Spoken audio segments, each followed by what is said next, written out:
Hello everyone, আশা করি তোমরা খুব ভালো আছো। লাইভ লেসনে তোমাদের অনেক অনেক স্বাগত। আজ সোমবার, তো সোমবার সারাটা দিন কি করছি না করছি সবটাই তোমাদের সাথে শেয়ার করতে থাকবো। তো পুরো ভিডিওটা দেখতে থাকো, আশা করি ভালো লাগবে। আজ তো বললাম সোমবার, কিন্তু বোঝোগে না, আজকে স্কুলে পাঠায়নি। শরীরটা ভীষণ খারাপ, সারা রাত তো একদম ঘুমোতে পারিনি। ঠান্ডাটা এত পরিমাণে লেগে গেছে, মানে আগের দিন হালকা মতো লেগেছে, বুঝতেই পারিনি যে রাত্রেবেলা এত কষ্ট পাবে। রীতিমতো মানে নিঃশ্বাস নিতে পারছে না, সারা রাত ঘুমোতে পারিনি। আর সেই জন্য আর সকালবেলা স্কুলে পাঠালাম না। আর যেহেতু শুক্রবার থেকে এক্সাম স্টার্ট হবে, এখন যদি স্কুলে পাঠাই না, আরও শরীরটা খারাপ করবে আর খুব অসুবিধার মধ্যে পড়তে হবে। ফাইনাল এক্সাম বলে কথা। সেই জন্য ভাবলাম যে 2-1 দিন একটু বাড়িতে থেকে রেস্ট নিই, শরীরটা ঠিক হোক, দেন তারপরে স্কুলে পাঠাবো। আর এখন স্কুলে না পাঠালেও খুব একটা অসুবিধা নেই, যেহেতু এখন রিভিশন করাচ্ছে। তাই জন্য ভাবলাম থাক, বাড়িতে থাক, একটু মানে শরীরটাও ঠিক হোক, একটু রেস্ট নিক, আর বাড়িতে পড়াশোনা করার সময়টাও পাবে, বেশ সকালে পড়তে বসতে পারবে।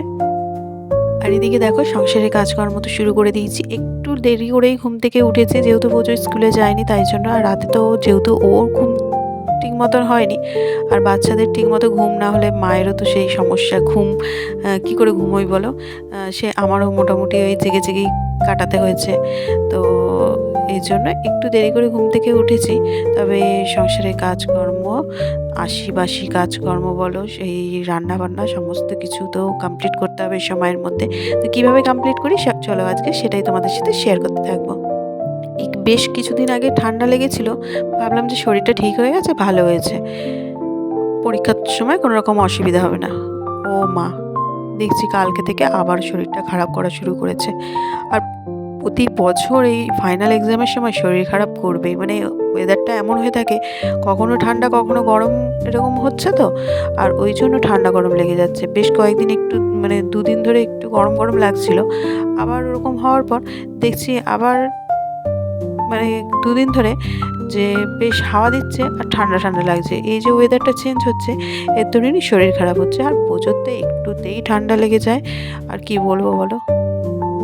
আর যত শরীর খারাপ রোগ যেন আমাদের বাড়িতে, রোগ আর পিছু ছাড়ে না, আর ভালো লাগছে না।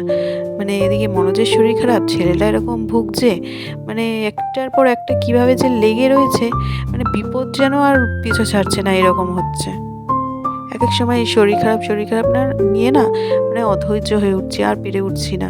মানে কেন যে এরকম হচ্ছে বুঝতেই পারছি না। তো চলো, অনেক বকবক করলাম তোমাদের সাথে শরীর খারাপ নিয়ে, এটা ওটা নিয়ে। তো এদিকে দেখো সংসারের কাজগুলো করে নিচ্ছি তোমাদের সাথে গল্প করতে করতে। তো আজকে ভাবলাম একটু ডাস্টিংয়ের কাজগুলো করে নিই, কারণ 2-3 দিন মোছামুছি কিছুই হয়নি। আর 2-3 দিন মোছামুছি না হলে মোটামুটি ধুলো ভালোই জমতে থাকে, তো চোখে পড়ে বলতে পারো।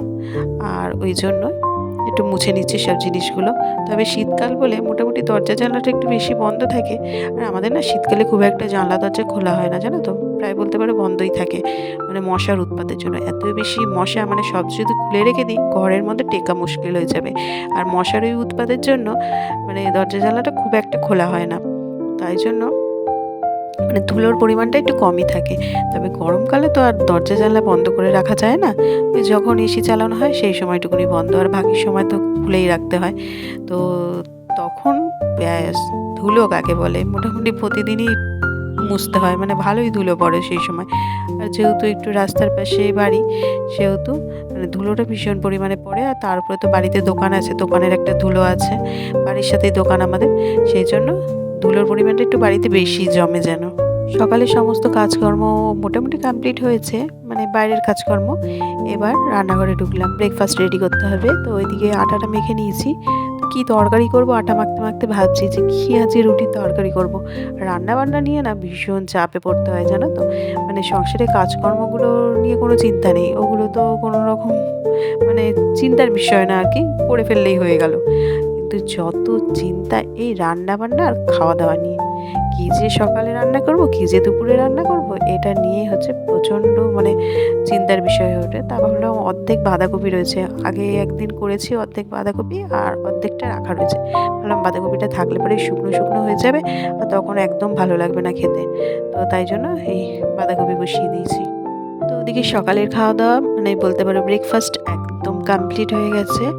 তো এখন হচ্ছে দুপুরে রান্না বসাবো, সেজন্য সমস্ত সবজি যা যা কেটে নেওয়া সেগুলো সব কাটতে বসেছি। আর আমি তো একদম ছুরি দিয়ে কাটতেই পারি না কোনো কিছু, মনোজ না আবার ছুরি দিয়ে খুব সুন্দর সব কিছু কাটতে পারে, পেঁয়াজ রসুন কি সুন্দর করে ছাড়ায়, কিন্তু আমি একদম ছুরি ইউজ করতে পারি না। অনেককেই দেখি ভিডিওতে ছুরি দিয়ে বেশ সুন্দর সব সবজি টবজি কাটতে পারে, কিন্তু আমার একদম মানে হয় না বলতে পারো। আমি মানে ওটা দিয়ে ঠিক একটা অভ্যস্ত নয় যেহেতু, সেহেতু একটু অসুবিধাই হয়।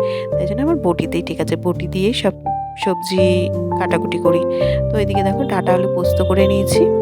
গাছের ডাঁটা আগের দিন শ্বশুর কতগুলো পেরেছিল, তো আগের দিন শাশুড়ি মা যেহেতু রান্না করতে পারিনি, তো শাশুড়ি মা মাছের ঝোল রান্না করেছিল, ডাঁটা দিয়ে করেছিল, আর কিছুটা রেখে দিয়েছিল। ভাবলাম শুকিয়ে যাবে, তো ওটা দিয়ে আলু দিয়ে পোস্ত করে ফেললাম। আর এদিকে কিছুটা চাটনি ছিল, ওই চাটনিটাকে গরম করলাম। আজকে দিনটা চলে যাবে, আবার পরে একদিন করে দেবো, আবার বেশ 2-3 দিন চলে যাবে। আর এখানে লাউ দিয়ে ডাল করলাম। কতটা লাউ দেখছি নষ্ট হয়ে যাচ্ছে, তা ভাবলাম লাউ দিয়ে ডাল করে ফেলি, লাউটা তাহলে নষ্ট হবে না। আর এই পাশে ভাতও বসিয়ে দিলাম তার সাথে। ভাতটা একটু দেরি করেই বসাই, জানো তো, তাহলে পরে একটু গরম গরম থাকে। আর এদিকে দেখো এখন বাটা মাছ ভাজা বসিয়ে দিয়েছি। আর বাটা মাছের সাইজগুলো দারুণ, একদম ছোট্ট ছোট বাটা মাছ।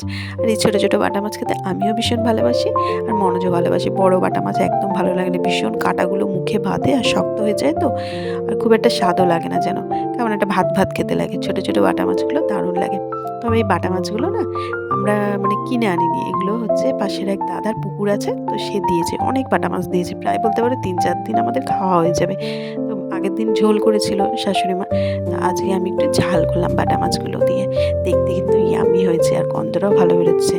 ধনেপাতা দিয়েছি, গাছের একদম টাটকা ধনেপাতা ছিঁড়ে এনে, তো বেশ ভালো গন্ধও বেরোচ্ছে, খেতেও আশা করি ভালোই হবে।